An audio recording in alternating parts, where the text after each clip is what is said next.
দিবালোকের মতো, দিন দুপুরের সূর্যকে অস্বীকার করার মতো শাপলা চত্বরে হত্যাকাণ্ডকে সে অস্বীকার করেছিল।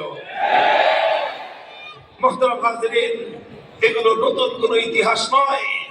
হত্যা করে, মুসলমানদেরকে শহীদ করে আবার সেই শাহাদাতের রক্ত নিয়ে উপহাস করা, এটা পৃথিবীর ইতিহাসে নির্মমতম বর্বরতা।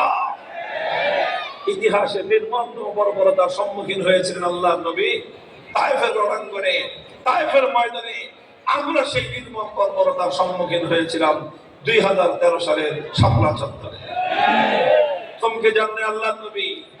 তায়েফ থেকে ফিরে এলেন, একজন মানুষও কালেমা পড়ে নাই। মক্কার মানুষ থেকে হতাশ হলেন। তায়েফে গেলেন একটা আশা নিয়ে, একটা স্বপ্ন নিয়ে। সে আশা পূরণ হলো না, সে স্বপ্ন বাস্তবায়িত হলো না।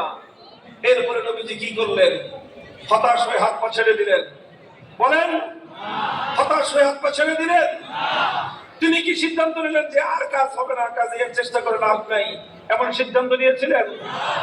আমার নবীজি বললেন যে না, মক্কায় হয় নাই, তায়েফে গিয়েছি, তায়েফে হয় নাই, নতুন কোন জনপদ আমার আল্লাহ ইসলামের জন্য প্রস্তুত করে দেবেন ইনশাআল্লাহ।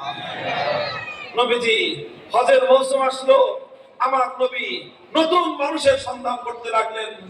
আল্লাহর মেহেরবানি, এই বছরটাতেই ইয়াসরিব থেকে 6 জন ব্যক্তি তারা এলেন মিনায় আকাবায়। নবীর সঙ্গে তাদের সাক্ষাৎ হলো। নবীজি তাদের সামনে ইসলাম এবং তাওহীদের দাওয়াত দিলেন।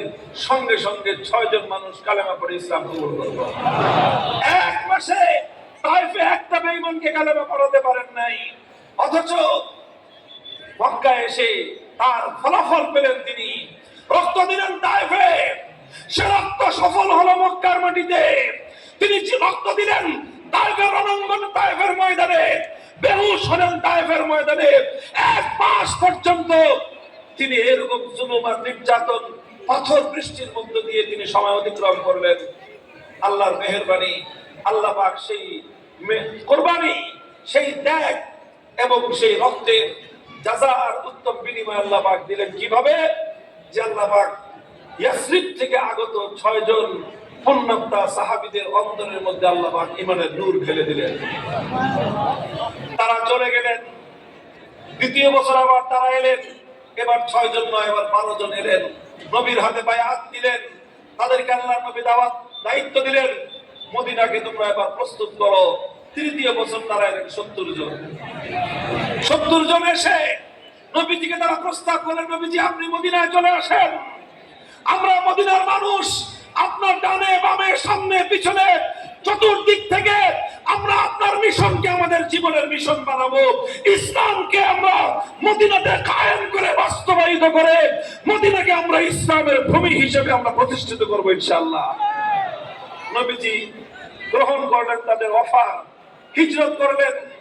আমার নবী মক্কায় হয় নাই, তায়েফে হয় নাই, থেমে যান নাই, হিজরত করলেন মদিনায়।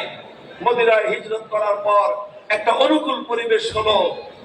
ইহুদি, পত্তলিক, মুশরিক আর ঈমানদার 3 জাতির মধ্যে শান্তিপূর্ণ সহ অবস্থানের চুক্তি হলো। ইতিহাসে যেটাকে বলা হয় মদিনা সনদ। মদিনা সনদের ভিত্তিতে নবীজি মদিনায় একটা শান্তির পরিবেশ পেলেন। বসুন বসুন।